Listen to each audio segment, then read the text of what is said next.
अब पूर्वी यूक्रेन में बहुत बड़े ड्रोन अटैक की तैयारी हो रही है। पुतिन इसके लिए ईरान से शहीद 161 सीरीज के नए ड्रोन खरीद रहे हैं। ये ड्रोन 150 किलोमीटर तक मार कर सकते हैं, 8 किलोमीटर तक ऊंचाई में जाकर हमला कर सकते हैं, दुश्मन के क्षेत्र में 2 घंटे तक हवा में मंडराते हुए अपना टारगेट ढूंढते हैं और फिर उस पर टूट पड़ते हैं। इनमें 2 वॉरहेड लगे हैं जिनमें 60 किलो का विस्फोटक लगा है। पोक्रोवस्क, जिसे यूक्रेन का गेटवे कहा जाता है, वहां घुसने के बाद अब रूसी सेना जेलेंस्की के एक और शहर मिर्नोग्राद तक पहुंच चुकी है।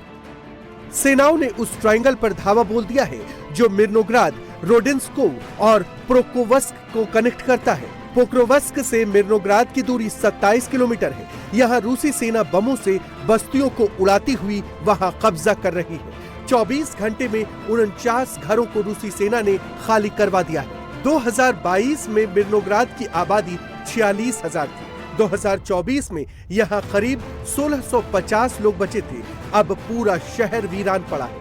पहले मिर्नोग्राद कोयला खदानों के लिए जाना जाता है। यहाँ रूस की 5वीं मोटराइज्ड ब्रिगेड और 51वीं ब्रिगेड ने हमला बोला है। यूक्रेनी सेना के 50 से ज्यादा वाहनों को जलते हुए देखा गया है।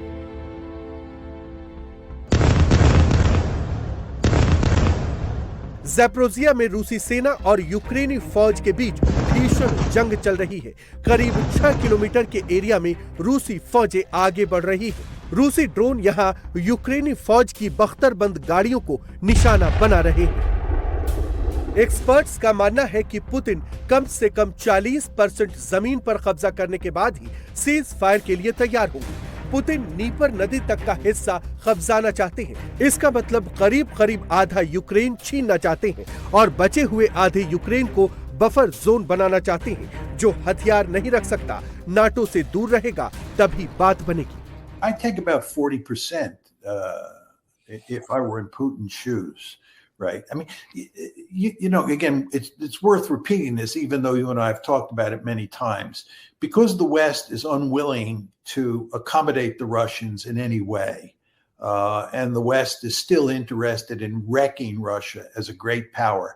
The Russians, therefore, have a vested interest in taking as much territory as possible and making the remaining Ukrainian state, the Ukrainian rump state that's left over, as weak as possible. So number one, it's not much of a threat to Russia, but number two, it's not in a position where it can join NATO and the EU.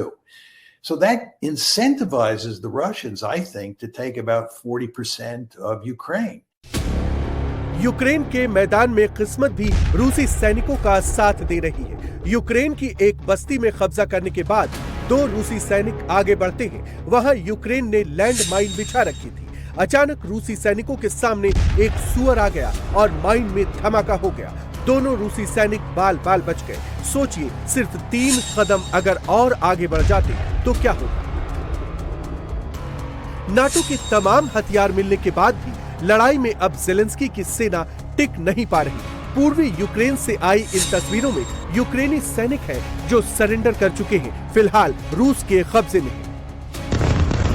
जमीन, आसमान और समंदर, तीनों मोर्चों पर Putin बहुत attacking mode में है। ये पुतिन के युद्धपोत हैं जो समंदर में नाटो देशों को चुनौती दे रहे हैं। 3 युद्धपोत समंदर में गोले दागते हुए आगे बढ़ रहे हैं। उनके टारगेट पर 26 नाटो देश और यूक्रेन। ये पुतिन की फ्लोटिला 303 यूनिट है जो दुश्मन से निपटने के लिए समंदर में ड्रिल कर रही है। फ्लोटिला में लगी गन आग उगल रही है। इसमें लगे रॉकेट दुश्मन के ड्रोन अटैक को पलक झपकते ही नाकाम कर सकते हैं, छोटे लड़ाकू विमान को गिरा सकते हैं। अगर समंदर के भीतर से अचानक दुश्मन हमला करने आ जाए तो उसे मार गिराने के लिए रूसी कमांडो पूरी तरह से तैयार है। अगर पुतिन के दुश्मन फिर भी हमले का दुस्साहस करेंगे तो मिसाइलें भी तैयार करेंगे। संदेश साफ है, पुतिन तभी रुकेंगे जब ट्रंप कीव से जेलेंस्की को बाहर करेंगे। नाटो देश जेलेंस्की को हथियार देना बंद करेंगे। यही बात नाटो के मेंबर भी समझा रहे हैं। ये हंगरी के विदेश मंत्री पीटर सिगजाटो हैं, जो खुल्लम खुल्ला यूक्रेन को हथियार और पैसा देना बंद करने की बात कर रहे हैं। ये बात ईयू की अध्यक्ष उर्सुला वान डर लियेन और उपाध्यक्ष खजा कल्लास को नहीं समझ में आ रही। Közben pedig szégyentelenül öntik a pénzt Ukrajnába. Brussels शर्मनाक तरीके से यूक्रेन में पैसे पंप कर रहा है और बेशर्मी से हथियारों की खेप यूक्रेन को भेज रहा है। जब यूरोप में हथियारों का सूखा पड़ जाता है तो फिर नए हथियार खरीद लिए जाते हैं। ये हथियार यूरोप के लोगों के पैसों से खरीदे जा रहे हैं। ये सब मिलिट्री माफिया के इशारे पर किया जा रहा है। हमने अब तक एक भी रिपोर्ट ऐसी नहीं देखी जिसमें यहाँ के लोगों की बेहतरी के लिए कुछ खरीदा गया हो। ब्रसेल्स ऐसा करके यूक्रेन को यूरोपीय यूनियन में लाना चाहता है। ऐसा करके वो युद्ध को भी यूरोप तक लाना चाहते हैं।